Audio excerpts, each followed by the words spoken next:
Starlink gets a boost in speed? Is AI turning into a shopping channel? Jensen Huang won't give up on China. Google takes another run at the smart home. And what AI research can teach us about creativity? Welcome to #Trending. I'm your host, Jim Love. Let's get into it. Starlink dishes are getting a power-up and without requiring updates to existing hardware. The FCC has approved SpaceX to raise the transmit power on its latest terminals, meaning stronger signals without customers necessarily needing to buy new gear.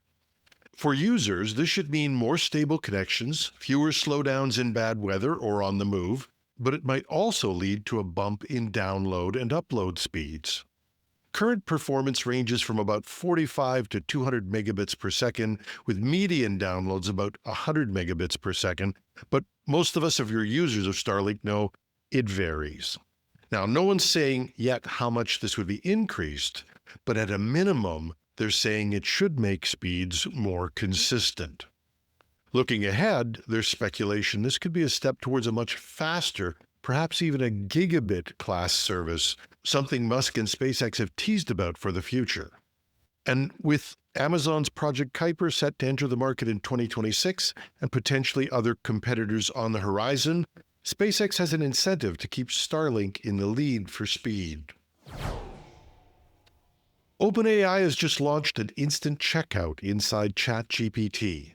It struck a deal with Etsy, the online marketplace that sells crafts and similar items through a web of individual sellers.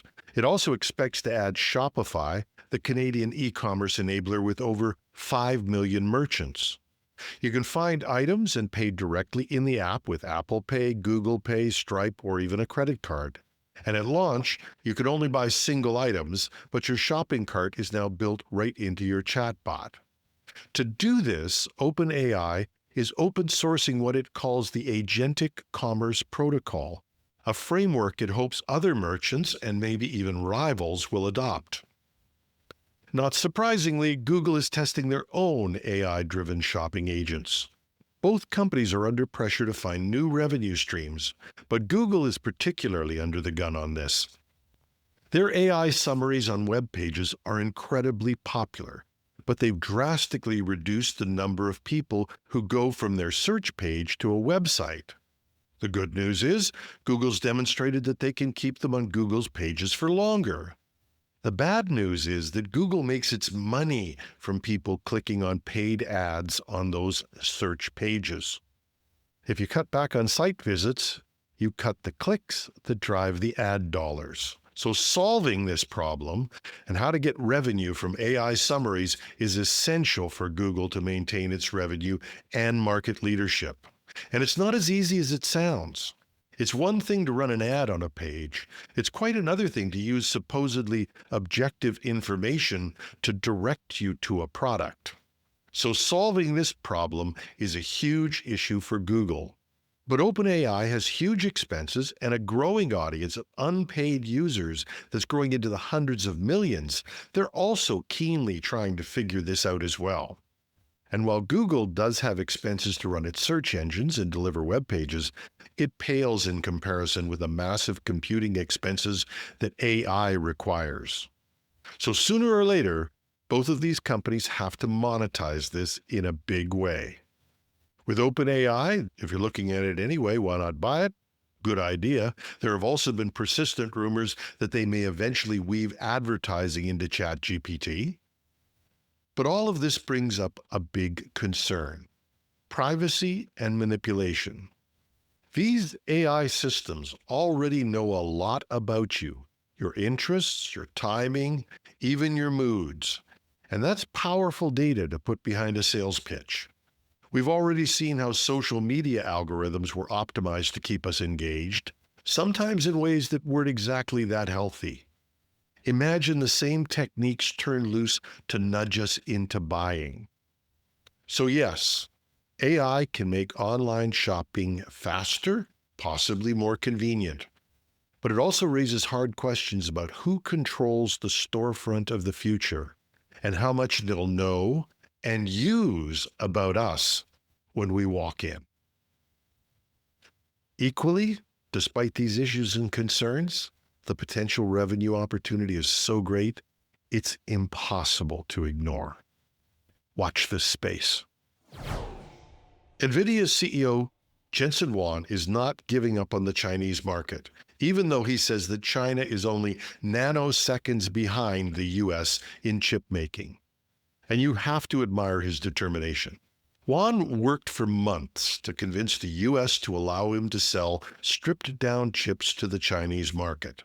Finally, he got President Trump to reverse the US embargo and let him sell Nvidia chips to China, only to find out that in the meantime, China had developed their own chips and that the Chinese government had ordered its big hosting companies, from Baidu to ByteDance, to use Chinese chips wherever possible. Which is a killer. China was once a $5 billion business for Nvidia, where it held more than 95% of the AI chip market. U.S. export rules cut that off, banning sales of their powerful A100 and H100 chips, and eventually even taking the H20, the simplified chip, off the market. Still, Huang doesn't give up. He's pushing ahead, and Nvidia has designed these lower-spec models like H20 to comply with the U.S. rules, hoping to keep a foothold in China and stay part of the ecosystem there. They'll never get back the dominance they once had, but even a slice of that Chinese market apparently is worth fighting for. And no matter how this turns out, you have to give Huang points for sheer determination. Google Home is getting another reboot with the integration of artificial intelligence into the Google Assistant. Starting October 1st, Gemini will officially replace the old Google Assistant on home devices. Google says it will be faster, smarter, and more reliable. There's even a redesigned Google Home app with simpler navigation and a new Ask Home feature, which lets you create natural language automations without digging through menus. And after 5 years of mostly silence on hardware, Google is apparently preparing a Gemini-powered smart speaker with 360-degree audio. This all comes at a crucial moment. Google's smart home push has stumbled before, first with Google Home and then with the Nest rebrand. And in the process, Google actually appeared to be walking away from the Nest products, angering those who had outfitted their homes, sometimes at great expense. Those stumbles created a space for Amazon's Alexa, and Amazon is also upgrading Alexa with AI. So the question will be, how much can AI bring to a renewed competition in a space with Amazon's Alexa still dominating? If Gemini delivers, it could breathe life back into Google's ecosystem.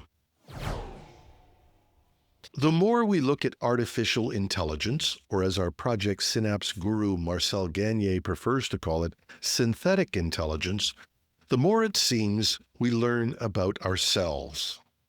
While some dismiss generative AI as a prediction machine, Ray Kurzweil's book, A New Mind, points out that human brains are also prediction machines, although they have some different qualities, like emotions and creativity.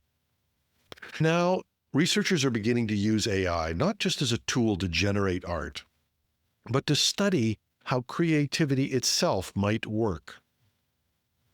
A new study led by scientists at the University of California, Berkeley, and Princeton examined diffusion models, the algorithms behind tools like DALL-E and Stable Diffusion, to understand why they sometimes produce images that feel original.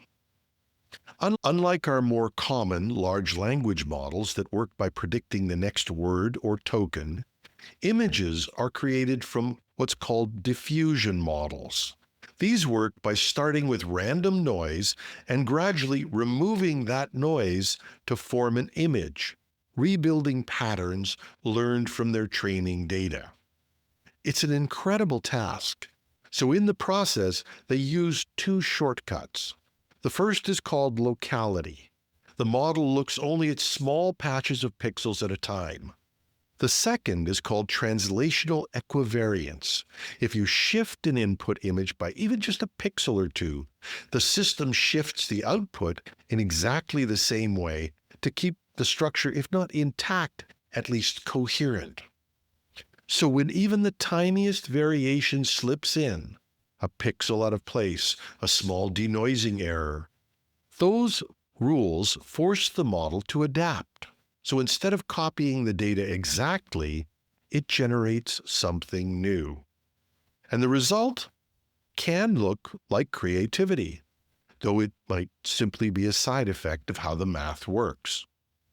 And that's raised the question, is what we call creativity actually a byproduct of flaws or shortcuts in a system?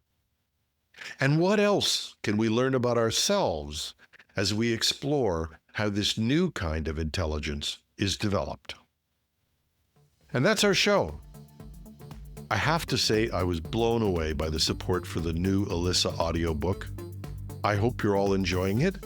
And if you are, please take a minute to go back and give it a review on Audible or Apple or wherever you get it. These reviews have an incredible impact on getting the book in front of others. And I probably pointed out to you, I don't really care about the money. I just want my work of art to get and reach as many people as possible. And if you were away last week, please check out the book in the new audio version. Just search for Alyssa, E-L-I-S-A, and Jim Love. On the smart speaker front, I hope we've got things under control. I keep my fingers crossed. I'm your host, Jim Love. Have a terrific Tuesday.